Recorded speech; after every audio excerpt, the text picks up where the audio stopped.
রাজীব, ঝিনাইদহের সার্বিক অবস্থা নিয়ে কি বলছে আবহাওয়া অফিস এবং হাসপাতালগুলোতে রোগীর চাপ কতটা বেড়েছে? ঝিনাইদহের উপর দিয়ে বয়ে চলেছে তীব্র তাপপ্রবাহ। ঘরে বাইরে কোথাও কোনো মানুষের স্বস্তি নেই। আর বেশি বিপাকে পড়তে হচ্ছে দিনমজুর ও শ্রমিকদের। জনজীবনে যে হাসপাস অবস্থা বিরাজ করছে, আমরা ঝিনাইদহ শহরের পায়রা চত্বরে আছি। পায়রা চত্বরে যেটি দেখতে পাচ্ছি যে পেটের তাগিদে দিনমজুরের শ্রমিকরা কিন্তু বের হয়েছে। এবং ক্যামেরা পার্সনের মাধ্যমে আমি দেখাতে চাই যে ঝিনাইদহ শহরের গুলোতে দেখা যাচ্ছে যে বিভিন্ন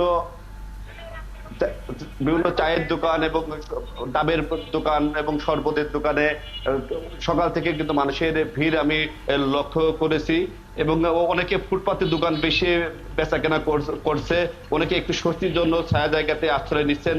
আজকে ঝিনাইদহে তাপমাত্রা রেকর্ড করা হয়েছে 38°C। তবে বেলা বাড়ার সাথে সাথে তাপমাত্রা বাড়বে বলে আশঙ্কা করা হচ্ছে।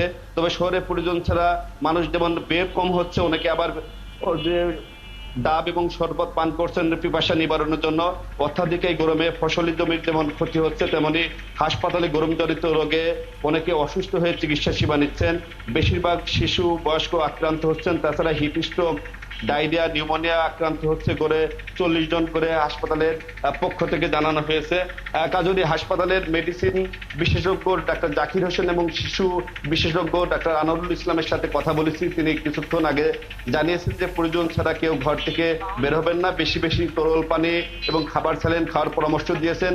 তার পাশাপাশি দিনমজুর শ্রমিকরা একটানা কাজ না করার পরামর্শ দিয়েছেন এবং বিশ্রাম করে কাজ করার কথা বলছেন।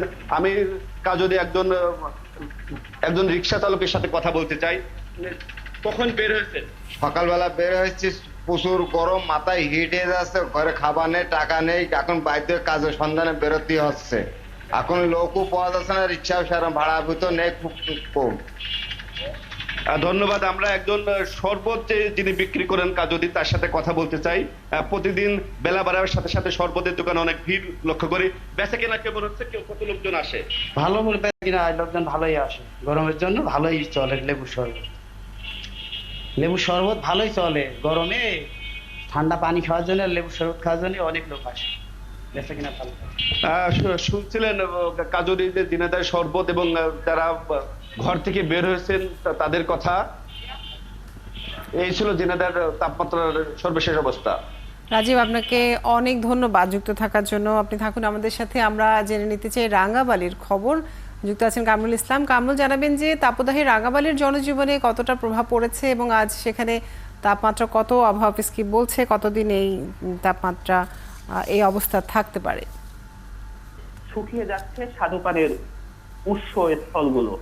আমি যদি ক্যামেরা পার্সনের মাধ্যমে আপনাকে একটু দেখাই, আমি এই মুহূর্তে একটি মাঠের ঘেরে রয়েছি। আপনি দেখছেন যে এই যে তীব্র তাপদাহ, যার কারণে কিন্তু একটি মাছের ঘেরে রয়েছি। আপনি দেখছেন যে এই যে তীব্র তাপদাহ, যার কারণে কিন্তু এই ঘেরটি শুকিয়ে গেছে।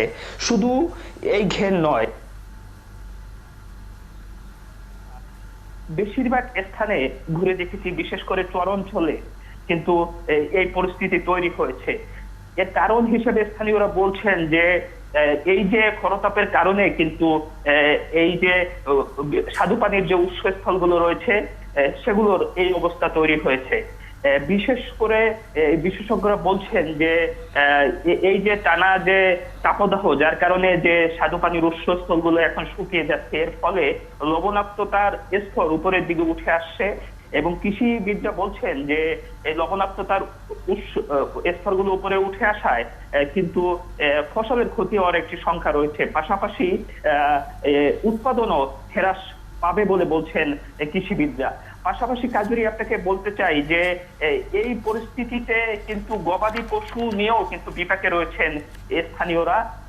গবাদি পশু মালিকরা বলছেন যে যেখানে পানি পাওয়া যেত সেখানে এখন পানি পাওয়া যাচ্ছে না। কামরুল, বুঝতে পারছি তীব্র গরমে সেখানে দুর্ভোগ প্রতিদিনই বাড়ছে, সব ক্ষেত্রেই বিরূপ প্রভাব পড়ছে। আপনাকে অনেক ধন্যবাদ যুক্ত থাকার জন্য। দর্শক ছিলেন সহকর্মীরা, জানাচ্ছিলেন গরমের খবর।